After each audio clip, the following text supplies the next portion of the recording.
ደቂቅ ኢትዮጵያ ልብ አንጠልጣይ የህይወት ታሪክ ክፍል 8 ደራሲ ዮሴፍ አባይ ተራኪ ረዚቃ መሐመድ ለሚስክ ዩቲዩብ ቻናል አዲስ ከሆናችሁ ላይክ ሼር እና ሰብስክራይብ በማድረግ ቤተሰቦቼ እንድትሆኑ በአክብሮት ጋብዛለሁ።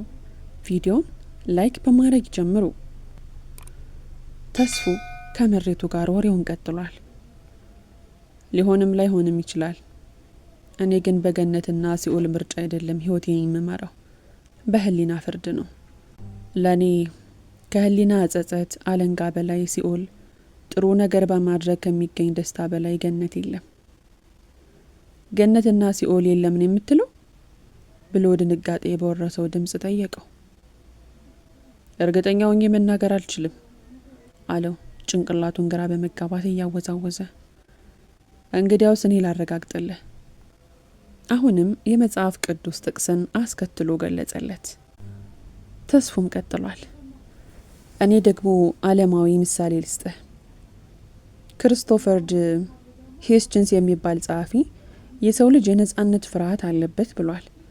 ሲኦል እያሉ ካላስፈራሩ ሰው አደቡን አይገዛም።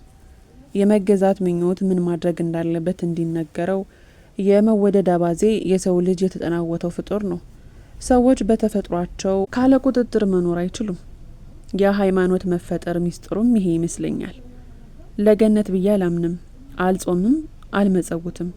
ጥሩና ሩህሩህ የምሆነውን ለመቀበል ብዬ አይደለም። ጸሎት ማድረስ ካለብኝ አደርሳለሁ እንጂ እንደ እጅ መንሻ በጠባቡ በር ወደ ሰፊው ህይወት ለመግባት ብዬ ደጁ አልመለስም።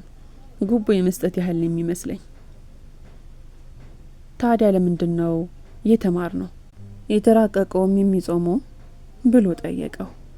ተስፉን እንደ እብድ እየተመለከተ መጾም በሳይንስም የሚደገፍ ነገር ነው፣ ጉዳት ያለው ነገር አይደለም ብሎ ባጭሩ መልሶለት ሲያየው አትያዩ ሳቁን አመጣበት። አልሳቅም። ለሳይንሱ ብለህ ነው አንተ የምትጾመው? ለሃይማኖቱ አይደለም።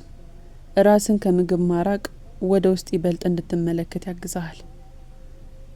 ሃይማኖቱ እኮ ሌሎችንም እንድናስብም ነው ጾምን የሚደግፈው። ወንድም ተስፉ ከትእዛዛቶቹ ውስጥ አንዱ እንደመፈጸም እኮ ነው መጾም ማለት። በተስፉ አነጋገር ተበሳጭቷል። የገነት መግቢያ ትእዛዞች ናቸው ብሎ ሲጠይቀው ወደ አምላከ መቃረቢያ ነው። በክፋት የተሞላ ህይወታችን የአምላካችን ትእዛዞችን በማክበር ልናጸናው እንችላለን ብሎ መለሰለት። እኔ እንጃ፣ ግን ሳስበው አንድ ኃጢአት በሌላ ደግ ስራ የሚነጻ አይመስለኝም። እንዴታ ይነጻል እንጂ ብሎ አሁንም ሰውነት ጥቅሱን አስከተለ። ተስፉ እኔስ ኃጢአት ከመስራት መራቁን እንጂ ኃጢአት ከሰሩ በኋላ መጸጸቱ አይታየኝም። አምላክ እኮ ይቅር ባይ ነው። እኛ ጥጋበኛ ነን አውቃለሁ። ለዚህም ነው ትእዛዝና ህግ በሃይማኖቱም በዓለሙም ህይወት የሞላው። ሰው ጥጋበኛ ፍጡር እንደሆነ ሁሉ ካላጣና ካልቸገረው ወደ አምላኩና ወደ ህግ እንደማይሄድ አውቃለሁ። እሱ ልክ ብለሃል። ስጋን የሚሰጥና የሚጨርስ አምላክ ብቻ ነው። እነዚህን ሁሉ ምህረትና ቅጣትን የሚያሳዩ ቅዱስ ቃላቶች ናቸው። መጾም መጸለይ ጥሩ መሆን ለራስ ነው። ለራስ ስታደርገው ለአምላክህም ይሆናል። አሊያ የጥፋት ውሃ ይወስደናል። መሸሸጊያ ሳናዘጋጅ እንጠፋለን እኮ ወንድሜ አለ ተማጽኖ በተጫነው ድምጽ። ሰይጣን አለ ብለህ ታምናለህ እንዴ ብሎ ጠየቀው ተስፉ። እንዴታ? ከሀሊል ጅብራን ሰይጣንን መፍራት የአምላክ መኖርን መጠርጠሪያ አንዱ መንገድ ነው ይላል። ከሀሊል ደግሞ ማን ነው? ደራሲና ገጣሚ ነው። ኤዲያ ብሎ እጁን በማወናጨፍ ተቃውሞውን ገልጾ ቀጠለ።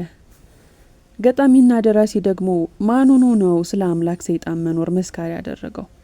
ይልቁንስ ወንድም ተስፉ ይሄ መስመር የሳተውን አመለካከትና ህይወትህን አስተካክል። በቃሉ እየኖርክ መጾም መጸለይ ትእዛዙ ማክበር ይጠቅመሃል አለው ትከሻውን ይዞ። ከምግብ በመራቅ ሳይሆን ከክፋት በመራቅ የሚጾመው ነው የሚበጀኝ። ድርቅ ብሎን የሚናገረው በረሃብ የመጣ ይመስል ራስ ምታቱን አሁን ለቀቅ አደረገው። መጽሐፉስ መሽከለከለ? ሁለቱን ማድረግ ከተቻለ እንደ ሰውየው ነው። ለምን ግን አርብ ቤተ እምነት አትመጣ? ምን አለ ቤተ እምነት እንዴ አልና በግርምት ትኩር ብሎ ካየው በኋላ ቃል ይሰበካል፣ ስርዓቱን ትማራለህ፣ ከዚያ ከመጠጥ ከምናምኑም እንድትረቅ ይረዳሃል። ወደ ደጁ ስትመለስ አምላክም ይረዳሃል። አንድ ጥያቄ ልጠይቅህ? በደስታ ብሎ የእህቱ ባል በለበሰው የሀበሻ ልብስ ላይ የደረበውን ስስ ነጠላ በእጅ አስተካከለ። እዚህ ያለችው ቤተ እምነት ቃሉን ከመስበክ በተጨማሪ ሌላ ምን ስራ እየሰራሽ ነው? እንዴት ማለት? መንገዱን እንዳልሳቱ ምን ያህል ትከታተላላችሁ? ከአርብ ሰዓታት ፕሮግራም ውጪ ወገንን ከአደጋ ለመጠበቅ ሕግ አክብሮ ኃጢአት ሳይሰራ እህቶቻችንን ያሰሮቻቸውን ባሎች ገላ ሳይመኙ እንዲኖሩ ምን እየመከረች ነው? ወንዶችም ሲፈታተኗቸው በጽናት እንዲቆዩ ምን እያደረጋቸው ነው? ሃይማኖት ስለ ህይወት አይደለምን? ምን ጥያቄ አለው ይሄ? ደሞም እኛ ጋር ብትመጣ ይሄ ሁሉ ሲሰበክ ብቻ ሳይሆን ሲደረግም ታያለ። ደሞ ይሄው እኔ ራሱ ተው መጠጡ ይቅርብህ የምልህ ከክፉ እንድትርቅ እኮ ነው። እቤት ድረስ መጥቼ ነዋ። ተው እንጂ ወንድም ተስፉ፣ አላዋቂ አትሆን። እዛም ብትመጣ እኮ የምታየውን ነው የነገርኩ። ደሞም እኔ በግሌ እንዲህ እንዳንተ የማቀውን ባገኘሁት አጋጣሚ ለማስተማር እንደምሞክረው ሁሉ ሌሎች ወንድሞችም ከቤተ እምነት አገልግሎታቸው ባሻገር በጓደኝነት በዝምድና የሚያውቋቸውን ወገኖች መገሰጻቸውን አያቆሙም። እንደ ሀገራችን የእምነት አባቶች በየምእመኑ ቤት እየዞርን የንስሐ ልጆቻችን እንዳንከታተል ምን በልተን? ሁላችንም ለእንጀራ ነው እዚህ የመጣ ነው። ይህ ሀገር ያለ ስራ በአገልግሎት ብቻ የምትኖርበት አይደል? እዚህ ሀገር ያለውን የኑሮ ከባድነት እያወቅከው በየቤቱ ተዝሮ እንደ ንስሐ አባት አገልግሎት መስጠት ይከብዳል። ይህን ሁሉ ማወቅ ያልቻልከው እኮ ከደጁ በመራቅህ ነው። እስኪና ብቅ ብለህ ይህንና ከዚያም ለድክመታችን እውቀሰን። እስኪና እና ቃል ስማ። እኔ የአገልግሎት ግዳጅ ስላልወሰድኩኝ ወደ ቤተ እምነት መሄዱ አይታየኝም። ቤተ እምነት በሄድኩኝ ቁጥር በቤቱ የሚሰራው መጥፎ ስራ ያናደኛል። ውስጡ ያሉት አንዳንድ ሰዎች የሚሰሩት መጥፎ ስራ እያየው ከሱም ከመረቅ ከቤተ እምነቱ ርቄ ከሱ በቀርብ ይሻለኛል። መች መጣህ ነው መጥፎ ስራ ያየኸው? ልብ ሳትለኝ ነው እንጂ በፊት መጣ ነበር። እንዴ ምን አይነት አባባል ነው? መጽሐፉም እኮ መጠህ ካጠፋን ውቀሰን እንጂ የመንበዛው መጥፋት ነው። ቤተ እምነቷ ያንተም እኮ ነች። ቤቴ ሆኜ የራሴን መውቀሱ ይሻለኛል። የመገሰጽና የማስተማር ብቃቱም ስጦታውም የለኝም ብሎ እንደመለሰለት የእህቱ ባል አዲስ እንግዶች ሲገቡ አይቶ ከመቀመጫው ተነሳ። ስመጣ ጨዋታችንን እንቀጥላለን፣ አደራ እንዳትሄድ ብሎት ተነሳ። ተስፉ የራሱ ሁኔታ ገረመው። በእንዲህ ሁኔታ ከእህቱ ባል ጋር ተጫውተውም ተሟግተውም አያውቁም። ከሙግት ወደ ንጭንጭም ያዘነበለ መሰለው። የውስጡን ብሶት ባገኘው ላይ እየመረገ በተነሳ ሀሳብ ላይ ምሬቱን እየገለጸ ከገነት ጋር ያለውን ችግር የመተንፈስም መሰለው። በሰሞኑ ሁኔታው ራሱን ታዘበው። የውስጡን ቁስል፣ ገነትን የማጣት ፍርሃት በመነጫነጭ እየገለጸ መሰለው። ናፍቆቱና የፍቅር ረሃብ እየገዘፈና ውስጡ እያደገ ነው። ሊፈነዳ ጊዜውን የሚጠብቅ ችግር የቀረበለትን ውሃ በአንድ ትንፋሽ ጨለጠው። ጉሮሮ ደርቋል። ማታ የጠጣው መጠጥ ሰውነቱ ውስጥ ያለውን ፈሳሽ መጥቶ ጨርሶታል። ራስ ምታቱ ግን ይበልጥ ቀለል እያለው ነው። ተስፉ የእህቱን ባል ተከትሎ በአይኑ እንግዶቹን መቃኘት ጀመረ። አንዳቸውንም አያውቅም። የእህቱ ቤት በአዘቦትም ቀን በእንግዶች እንደተሞላ ነው። በመጣ ቁጥር አዲሱ ያጋጥመዋል። በየቀኑ የሚመጡባቸውን እንግዶች አብልተውና ጠጥተው እንዴት ይችሉታል?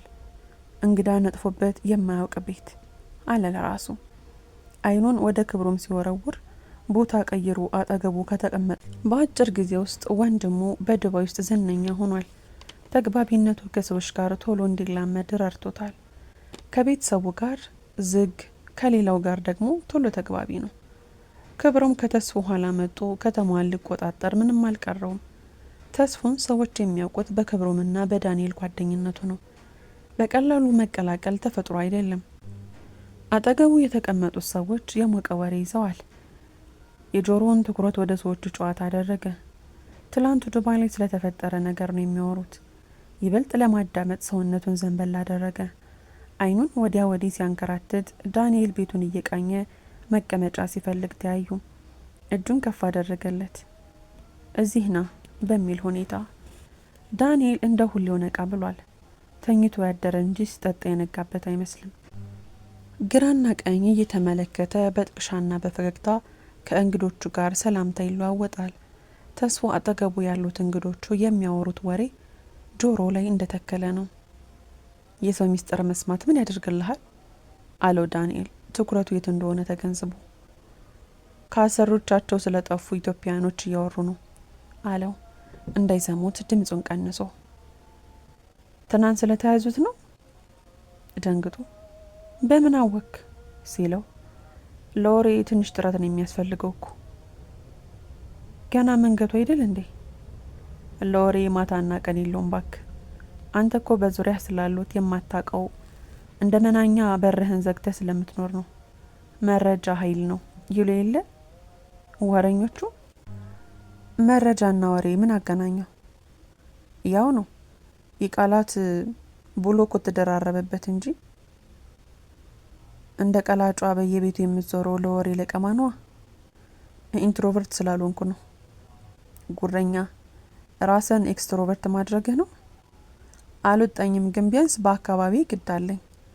ክብሮም ከሚወቅሳቸው ጓደኞች ቢያንስ አልመደብም። ክብሮም ተስፉን በአንድ ሀገር አብሮ የሚኖረው የሀገር ልጅ ሳታቀርብ እንዴት ሩቅ ያለውን ወገኔን እወዳለሁ ትላለህ ይለዋል። ጓደኞቹን ደግሞ ለራሳቸው የተለዩ ቦታ የሰጡ ጉረኞች እያለ ነው የሚተቻቸው። እድሮም ከክብሮም ጋር አንድ አይደላችሁ? ደሞም ወሬ በመልቀም አይደለም ስለ ወገን ማሰብ የሚገለጸው። የክብሮም ስም ሲነሳ ብስጭት አለ። በር ዘግቶ በመቀመጥ አይደለም። ስለ ሀገር ስናስብ በቅርባችን ስላሉት ወገኖቻችን ችግርና ደስታ ማወቅ ይጠቅማል። ይህንን ስታቅ ልትረዳም የመርዳት መንፈስም ሊነሳሳ አይችልም። ደስታቸውም መካፈልና ችግራቸውን ማቅለል ነው ዋነኛ የሀገር ፍቅር መገለጫው። ከአሰሪዎቻቸው እንደጠፉ ማበረታታት ግን ወገናዊነት አይመስለኝም። እንደኔ በአንድ ቤት ታፍነው ከሚበደሉ ከአሰሪዎቻቸው ቢጠፉ ይሻላል። እሺ መጥፋታቸው ጥሩ ነው እንበል፣ ግን ቤት ተከራይተው ለምን ወንድ ይሰበስባሉ? ይሄ ተግባራቸው እኮ ነው የትላንቶቹን ልጆች ያስያዛቸው። የሰው ልጅ ጥያቄ ነው። አንደኛው ችግርህ ሲቃለል ሌላኛውን ወደ መፍታት ትሸጋገራለህ። ምን አይነት ጥያቄ? የማቀፍ፣ የመታቀፍ፣ የማፍቀርና የመፈቀር፣ የኑሮና ብዙ ነገር። አመጣጣቸው እኮ ለሱ አይደለም ዳኒ። ለምን አይታገሱም? መጀመሪያ ህይወትን መቀየር አይቀድም? አንተ ደግሞ ልክ እንደ አሰሪዎቻቸው ማሰብ ጀመርክ እንዴ? በአንድ ባላ ሁለት ወፍ መግደል ሲቻልስ? ገንዘብን ጓደኛ የሚያዝ ከቻልክስ? መጨረሻው ይሄው በፖሊስ መያዝ ይሆናል። አገሪቷ ከጋብቻ ውጭ ያለን ግንኙነት በህግ ከልክላለች። እዚህ እስከ ኖርን ድረስ ደግሞ ለህጋቸው ተገዥ መሆን አለብን። ታዲያ ምን ያድርጉ? ፖሊስ ቢይዛቸው ምን ይሆናሉ? ቢበዛ መታሰር ነው። ከዚያም የጠፉበት አሰሪ ይጠራል። ፓስፖርታቸውን ተቀብለው ወደ ሀገራቸው ይልኳቸዋል። እህቶቻችን በአረብ ሀገር ከፎቅ ከመወርወር፣ በአሰሪዎቻቸው ከመገደል፣ በበደል ተበሳጭተው ራሳቸውን ከማጥፋት ወደ መጥፋት ስለተሸጋገሩ ደስ ሊለን ይገባል። እርግጥ ከሚገድሉና ከሚሰቃዩ ቢጠፉ ይሻላል። ከህግ ውጭ ቢሆን ግን ከአሰሪዎቻቸው ጠፍተው ወደ አላስፈላጊዎች ሲገቡ ግን ሁሉም አይደሉም ተስፍሽ። 2 እና 3 አጋጣሚዎች ሁሉንም አይወክልም። አንገታቸውን ደፍተው የሚሰሩ ብዙ አሉ። ስራቸውን እየሰሩ አንድ ጓደኛ ይዘው ይጠፉም ቢሆን ህግ አክብረው የሚኖሩ አሉ። ጠፍተውም ፖሊሶች እንኳን መጥፋታቸውን እያወቁ ሴቶችን ይይዛሉ። ብዙ አይነት አሉ። የሚጠጣ ነገር የለም እንዴ?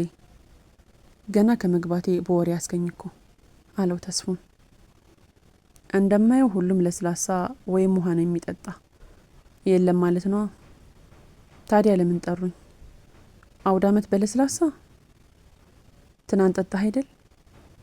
ውሃ ጠምቶኛል ሰኩራ ያደረሰው ጉሮሮ እንደተሰነጣጠቀ ቶሎ ቶሎ ውሃ እንደሚጣፍጠው እሱ ጠፍቶህን? እሾህን በሾህ ነው። ምን ያደርግልሃል መጠጥ? አንተ ጠጣ አልጠጣ ለውጥ የለህም። ሞቅ አይልህ፣ ስትጠጣ እንዲያውም ጋንግርታም ትሆናለህ። ለመሆኑ የትኛዋ ነች ከሞቅጣህ በኋላ ትዝ የምትልህ? የትኛዋም? ታዲያ የትኛዋ ያቃጠለች ትዝ እያለህ ነው እንዲህ ጋንግርታም የምትሆነው? እና ታዲያ ስሰክር ልበጥብጥ? አሂ የዛች ልጅ ፍቅር እስካሁን እንዳልወጣለት ታስታውቃለህ። አንተ መቼም ሴቶች ካላቃጠለው ያፈቀርክ አይመስልም። ጥሩ ሲሆንልህ አትወድም፣ ጥላሃቸው ትሄዳለህ። ማንን ጥዬ ሄድኩኝ? ያገኘሃትን ሁሉ። ካልተመቹኝ አብራቸው እንድኖር አልገደድ መቼም ብሎ በመሰልቸት ተነፈሰ። ላንተ የምትሆነው ገና የተፈጠረች አይመስለኝም። ኤልሳ አዳሯን እንዴት ነች ለመሆኑ? ኦፍ ለምንድን ነው ግን የሴቶችን ሽቶ የምትቀባው? ሸሚዙን ወደ አፍንጫው አስጠግቶ አሸተተውና ቀና ብሎ የሽቶዋንም አይነት ታውቀዋለህ። አንተ ነህ እንዴ ገዝተህ የሰጣሃት? የተንኮል ፈገግታ ፈገግ አለ። ትናንት እኔ ቤት ይህንን ሽቶ ተቀብታ አይደል እንዴ መጣችሁ? ጥሩ ሽቶ ስለሆነ መዓዛው የሚረሳ አይደለም። ጥሩ ነው። በዛ ሁሉ ጭስ መካከል የእሷን ሽቶ ለይቶ የሚያሸት ጥሩ አፍንጫ ነው ያለ። እንኳን እኔ ጎረቤቴም ሳይሸተው ይቀራል ብለህ ነው? በሽቶ የታጠበች እስኪመስል እኮ ነው በሩቅ የሚሸተው። አሁን ጠዋት ከቤት ስወጣ በሷ ቤት ጎራ ብዬ ነው የመጣሁት። ሳታድር? አላደርኩም፣ ቤት ነው ያደርኩት። ከኤልሳ ጋር አብራችሁ ብትሆኑማ እሷም እንዲሰክራ አንተን በእንደዚህ አመለ አትላቀቁም ነበር። ዳንኤል ተስፋውን ትኩር ብላ ይሆንና ገነትን እንደዚህ እያፈቀርክ ለኤልሳ ያለህ አመለካከት ይገርመኛል። ምንም ከገነት ጋር የሚያያዝ አመለካከት ለሷም የለኝም። ነፃ መሆኗ ደስ ይለኛል፣ እንዴት ደስ ትለኛለች። ከዛ ውጪ ውበቷስ ቆንጆ ነች። ቀለል ያለ አለባበሷ ይመቸኛል። ዳቪንቺ ሲምፕሊሲቲ ኢዝ ዘ ኤሊሚኔት ኦብስቲክሽን ብሎ የለ እሱ ነገሯ ይሆናል የሚስብህ። የተስፎት መጣ። ምን ይጨመርልህ ዳኒ አለችው በጨዋታቸው መካከል። ጠግብ ያለው ቅድስትዬ፣ የሚጠጣ ነገር ብታመጭልኝ ጥሩ ነው። የሚጠጣማ ጓደኛ ቤት ነው ያለው። እኛ የመስከር ፍቃድ የለንም። ተስፉን በነገር ጎሸም ለማድረግ መሆኑ ገብቶታል። መጠጣቱንም አትወድለትም። ሚስት አግባና መጠጣት ትጠጣ። በተገናኙ ቁጥር የማይቀሩ ምክሮች ናቸው። ታናሹ ብትሆንም ቀድሞ አግብታ ወልዳለች። ተስፉ ትዳር ይዞ ማየቱ ሁሌም ያጓጓታል። በይሺ ሶዳ አምጪልኝ አላት ዳንኤል። ቅድስት ትታቸው ሄደች። ገነት ስልኳን ከፈተችልህ? ቅድም ስሞክረው ዝግ ነበር። ገምቻለሁ። እንዴት ልትገምቻልክ? ሴቶች ሲለመኑ ይብስባቸዋል። ነገ ምን አለ በለኝ ራሷ ካልደወለች። እንደዛ ነው ብለህ ነው? አዎ። አይመስለኝም።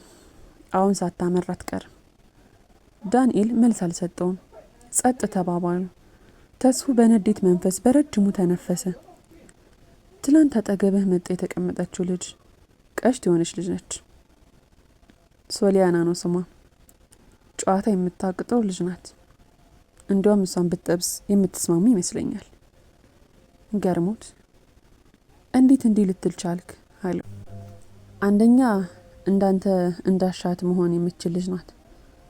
ሁለተኛ እኔ እንጃ አንዳንዴ የማትገልጸው ግን ውስጥ በእርግጠኝነት የሚያምነው ስሜት አለ አይደል? በዛ አይነት ስሜት እሷ ገጥማለህ ልትሆን እንደምትችል ተሰማኝ። ስትሸኛቸው ልታወራት አልሞከርክም? አረ እንደው ኤልሲ ሰክራ ስለነበረ እስከ ቤታችሁ እየለፈለፈች ነው ያደረስኳችሁ። ካገኛት ሞክር እድልህን። ሴት መቸገረኝና ያሉትንም ለማዳረስ ጊዜውና ጉልበቱ ጠፍቷል ሲለው ተስፉ በግርም ተመለከተው። ዳንኤልና ክብሮም ሴትን እስከ መቼ እንደዚህ ለስሜት ብቻ አስበው እንደሚዘልቁ ሲያስበው ይገርመዋል። ሁለት ሰዎች ኮሪደሩ ላይ ቆመው መቀመጫ ባይናቸው ሲፈልጉ ተስፉ ተነሳ። ዳንኤልም ተከተለው። መቆየቱን አልፈለጉም። እህቱን ሲሰናበቷት ወከባ ላይ ስለነበረች በቁጡም ቻው አላለቻቸውም። ባሏ የመጡትን እንግዶች ለማስተናገድ ተፍ ተፍ እያለ ነው። ጠርተውትም አልተሰናበቱትም። የት እንሂድ አለ ዳንኤል ከእህቱ ቤት እንደወጡ። ከተስፉ እህት ቤት ሲወጡ ለክሶ ሲያጨሳት የነበረችው ሲጋራ መሬት ላይ ጥሎ በእግሩ ጨፈለቃት። ማታ እንታምራት ጋር ፕሮግራም አለን አይደል? እስከዛውስ የት ይኬዳል ብለህ ነው? እዚህ ሀገር እረፍቱም ስራውም ያስጠላል። እረፍቱ መሄጃ የለውም፣ ስራውም ማለቂያ የለውም። መዝናኛው ሁሉ ሾፒንግ ወይም መጠጥ አሊያ ቢችና ኮርኒሽ ቤት ሄዶ ሴት ማየትና ባህሩ ላይ ማፍጠጥ ነው። አታማር ተስፍሽ፣ ከምትፎክር ጠቅልላ አገር ግባ። መሄድም አይቀርም፣ የጊዜ ጉዳይ ነው አለው። ውድና የተከበራችሁ የምስኪ ዩቲዩብ ቻናል ተከታታዮቼ ክፍል 9 ይቀጥላል። ታሪኩን ከወደዳችሁት ላይክ፣ ሼር፣ ሰብስክራይብ ማድረጋችሁን እንዳትረሱ። በቀጣይ ክፍል እስከምንገናኝ ድረስ በያላችሁበት ቀንና ሌላችሁ ሸጋ ይሆንልኝ።